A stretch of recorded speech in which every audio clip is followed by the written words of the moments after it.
We will continue this conversation around what happened with June 12, what happened afterwards. And now I have a very important guest, a journalist who was there, who later became actually the president of the Nigerian Union of Journalists in 1997. Before that time, he had been secretary of the NUJ in Oyo State, where he was in 1994 a correspondent of the Champion newspapers. He actually, after the annulment, also led the formation of what was then called the League of Democratic Journalists, when it was clear that the military was playing games with the election. So I'd like to welcome two inside sources for a conversation on this June 12 issue, Mr. Lanre Ogundipe, former president of the NUJ between 1997 and 1999. My brother. Thank you, welcome to Inside Sources. Thank you, my brother Laulu. Thank you for coming. It's been a long time. Oh, yes. I mean, good to see you in Abuja again. We were together in Ibadan, yes. When a lot of these things happened. That was true. Yeah, you were one of the leading journalists in the Southwest, actually in the country. Now, there's been quite a lot of issues around this June 12 thing that I want us to clear, and that's why I thought, let's get, a senior journalist who was very involved in what happened. So first of all, the president made a speech on June 12th, a good thing. Now, you have the president go to the National Assembly on that day, very important day in our history. And then he rolled out a number of people to be honored. The idea of honoring people is very good. But then, there were a lot of controversies on that. As if that wasn't enough, Sule Lamido, former governor of Jigawa State, who was then the secretary of SDP, comes out and says, well, Tinubu actually supported the annulment and, all kinds of stuff. Of course, the presidency then responded, Mr. Bayo Onuga, who himself was an active journalist in this time and did a pushback. So I want us to start, Mr. Ogundipe. Tell us, what happened with June 12, especially after the annulment. What kind of games, what kind of circumstances, what's your own major recollections, just to help Nigerians understand exactly what happened? You see, the issue of June 12 thrown up so many issues that time may not be there for us to look at. But the truth of the matter is, it was a time some of us can never forget in our life so easily. June 12 came. Leading to that, Babangida administration had been playing games, all sorts of games, shifting the goalposts from one end to the other. But as an observer, those of us in the media, we kept on monitoring the development. And what we later came to see was that election was held, results were being announced. Abruptly, they stopped the announcement of the results. Some of us were on the move, monitoring election all over. When the news came that they've stopped the announcement, what could lead to that? Because it was peaceful. In fact, at the time they announced the stoppage of the announcement, I was in Ikiru, Kusamoto's hometown, the chairman of NRC. So, and I went to Kusamoto in his lifetime. What happened? He said he just heard that they've stopped something, that he wasn't aware. We began. Ikiru used to be in Old Oyo State. Old Oyo State. Now in Osun State. And Mr. Dr. Kusamoto, what was his first name again? Do you remember? He was the chairman of the NRC, which was the other party that produced TOFA. So I couldn't remember his first name. We remember his name. Now, we were in Kusamoto's home. In Ikiru. In Ikiru, when he began to call people to find out what happened. He could not. Maybe they did tell him, but they told him. But he could not relay those things to us. We left his house and we came back to Ibadan. On getting to Ibadan, we learned that the government stopped the announcement of the election. We went to INEC office along Secretariat Road. Nobody was forthcoming.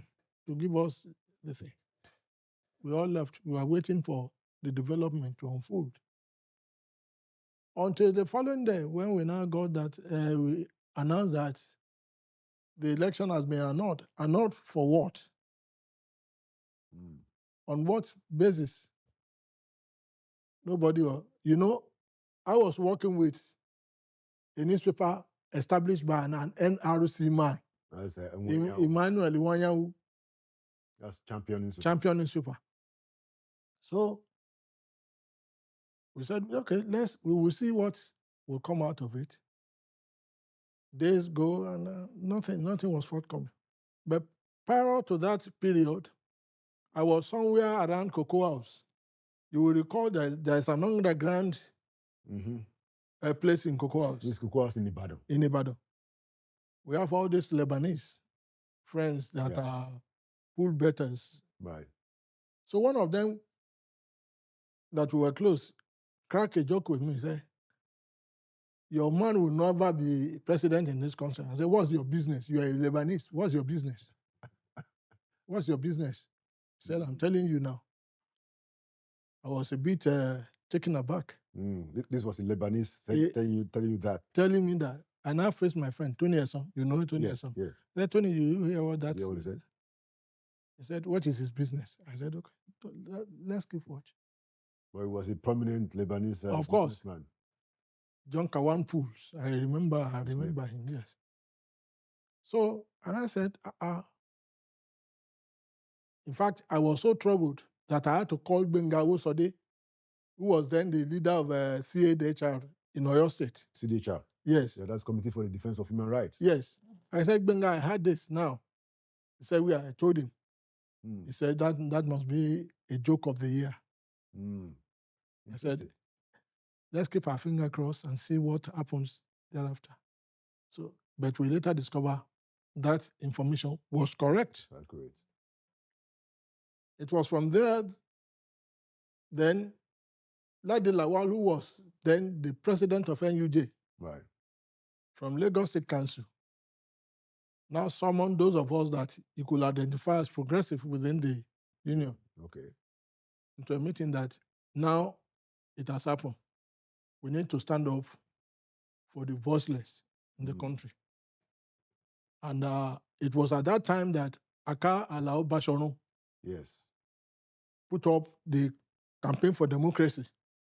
We were deeply involved in the campaign for democracy. Okay. And we got the marching order from Ladi Lawal, who was then our president. Right. That at our state councils, we should all be involved. In the work of campaign for democracy. Yes. And it was from that place that I took up the challenge. Dakwaderagba, the late Dakwaderagba, was my chairman then. In Oyo State. In Oyo State. You were the secretary of... I was the secretary of NUJ. Dakwa was not favorably disposed to all this agitation. Yeah, because he was working for a government... He was working with a Broadcasting Corporation of Oyo State, BCOS. It's government-owned. Government-owned. Military government-owned. Yes. So, I was somehow given a tacit approval that go and represent us. So that gave me the leverage to participate fully in all the workings of the activists in the state and the student union of the tertiary institution. That was how we started. And we got along very well until we now discovered that the then federal government had infiltrated the NUJ and hijacked the structure through the late founder of today's newspaper, Abidina Kumasi, a senior brother to the former Inspector General of Police. So when we got the wind of that, we also made up our mind that this is a battle that we need to face squarely. Okay, so who was the president of NUJ at that time when Abidina Kumasi tried to... Ladi Lawal. You know, Ladi Lawal came up after Sani Zoro in Sokoto in 1994. Okay. He defeated other candidates. And Abidina Kumasi was working with few elements from the NUJ to truncate that something. So what did they do to truncate Ladilawa's election? Yes. Okay, and did they throw up a faction? They threw up a faction led by late Boni Iwoha. Aha, that's the point. Okay, so that was how the EJ was, yes, became polarized. It's polarized. Yes. Okay. So at that point, those of us who knew the undercurrent and what we intend to do with what was on ground followed Ladilawa. Okay. We went to Akwa Ibom for the NEC meeting of the union. And at the NEC meeting, they wanted to arrest Ladilawa there. Myself and late Tunde, what is his surname now, of the Guardian newspaper, correspondent in Ogun State. Okay, yeah, I know, yeah. I can't remember his name too, yeah. Yeah. We stood our ground that Ladi cannot be arrested here. And we shielded him to safety. That was in Akwa Ibom. That was in Akwa Ibom. And this was 1993? 1994. 1994. Oh, okay. So this was already 1 year after the... Yes. Babangida had left. So was this under Abacha? Abacha, yes. Okay. So let's take that story forward from there. So what happened? What's your own recollection of what happened? Because I remember that a lot of the people that were on Abiola's side, initially supported the Abacha government. If you remember, people like Jakonde even became ministers. There were reports then that, maybe Abiola himself had even nominated people into the cabinet. Do you want to recollect what happened there? Because I know that before, so I know that later there was a disagreement because Abacha was not going to do what people thought he was going to do. Some of us in the West, we were working with all these bits and pieces of this information. And you will recall that Ebenezer Abatokwe, yes, Oluwanogorua, yes, were thrown up as minister. Yes. Touting them that they were one of the campaigners for Abiola. Yes. Whereas they never showed up in any of our campaign. Before they... Yes. Yeah. They didn't support the campaign for MKO. Yes. Okay. So when they got the ministerial position, we were wondering how did they come about? They said they were campaigners for Abiola and they need to bring them to the government side. But we cannot be fighting on that because we don't know how they got in there. What we did was, okay, if they have jumped the ship to the other side, we should reorganize ourselves. Right. And then go ahead with the struggle. That was how Gbenga Awosode became the arrowhead in the West. For the actualization of June 12. June 12. Okay. Who was Gbenga? Okay, that was the chairman of the... CDHR. Okay, right. He's a lawyer. So, we all line up behind Gbenga Awosode. When we now discovered that, okay, even those of us who are in the media had already noticed the cracks in the flanks. That was when I now came up with the League of Democratic Journalists. Okay. In order to sustain the struggle. And this was in 1994? 1994. Okay. Because if I didn't do that, if they get Ladilawa off, Boni Iwoha may send me on compulsory. Yeah. Because you were the secretary. Yes. So suspend you or something. Suspend me, or maybe... Then when we now said, okay, let's throw up the League of Democratic Journalists, all of us now ran to League of Democratic for cover. And it did work. Dayo Motosho of the then 10 magazine was the secretary of the league. Okay. Your friend, Remi Oyeyemi, became the assistant. Okay. And we hope... You were the head of the league. Okay. In fact, we were the rallying point for the foot soldiers in the West because they knew that I cannot be... You're going to be compromised. Yes. Of course, we all know that.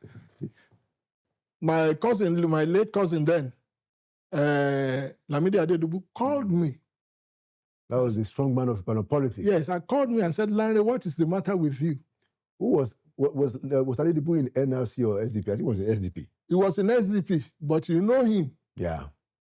He was going to cut a deal like yes. Lamido and the rest of them actually did. He said, what is the problem with you? All of us, your elder brother, we are supporting this government. You're supposed to toe our line. I said, I cannot toe your line. I cannot toe your line. So let's take it forward to what is your own reaction to the claim by a former governor of Jigawa, who was the SDP secretary, that the current president, supported the annulment? How do you see? When I first heard the statement, I laughed. I said, this man must have woke up from the other side of the bed. From the wrong side of the bed? Yes. Because he was the secretary of SDP. Tony Anene was the chairman of SDP. The two of them buckled when it matters. I remember a press conference held by the late Rimi, which Lamido was in attendance. They claimed that they were not in the party because of Abiola. So what does that mean?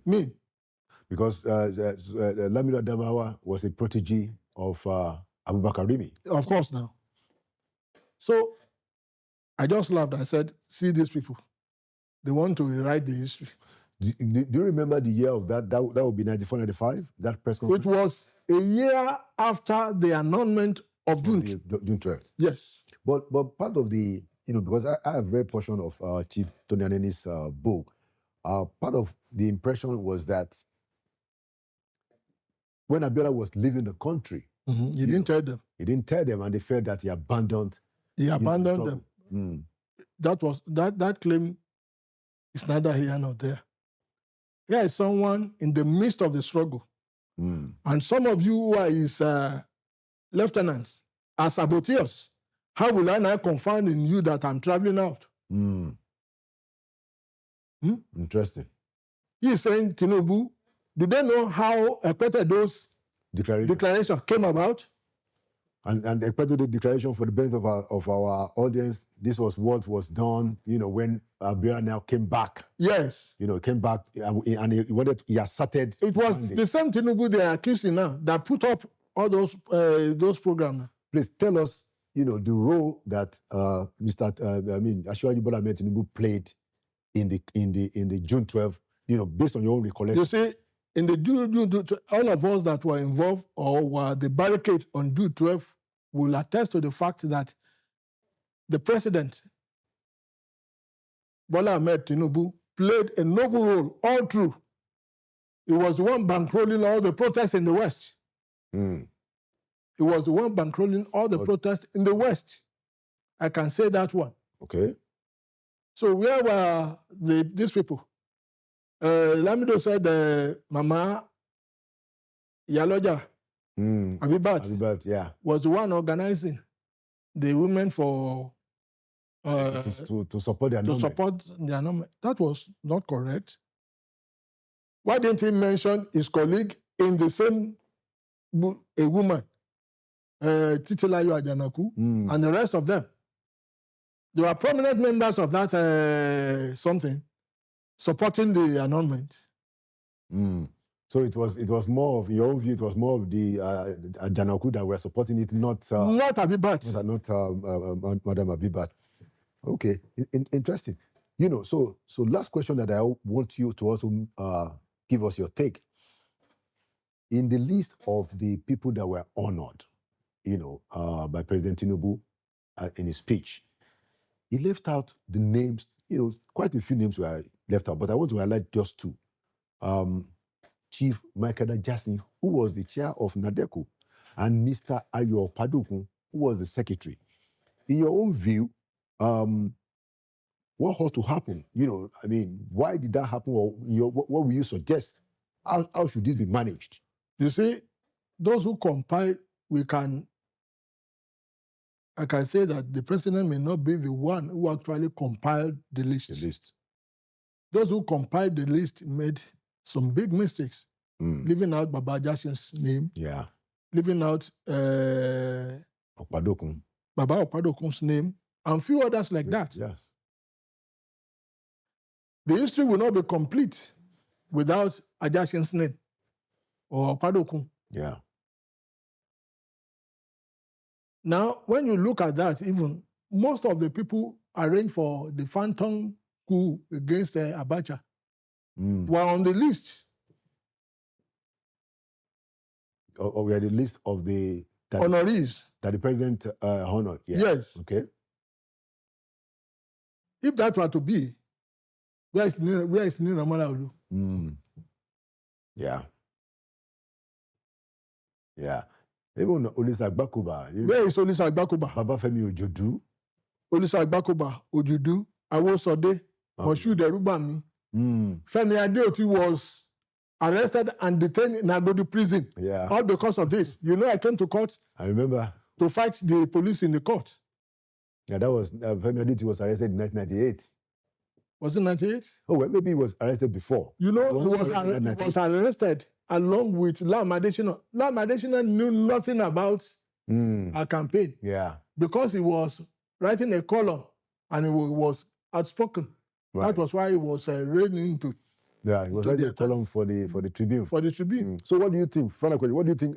How should we manage the question of June 12th, the people to be honored? Should we have a monument? What's your own idea? Because even people like you are very actively involved. You know, how do you think we should manage those who served, and how should we preserve that knowledge and history for generations to come? I think President Bola Ahmed Tinubu still have an assignment up his shoulder to carry out. A committee should be formed to look at all these aspects and bring those that even fought. Look at Lanre Arogunade. Look at Richard Akinola. Yeah. Quite a lot of... I'm not talking about myself. Look at... But you were the leader of the... Look at Ladni Lawal. Yeah.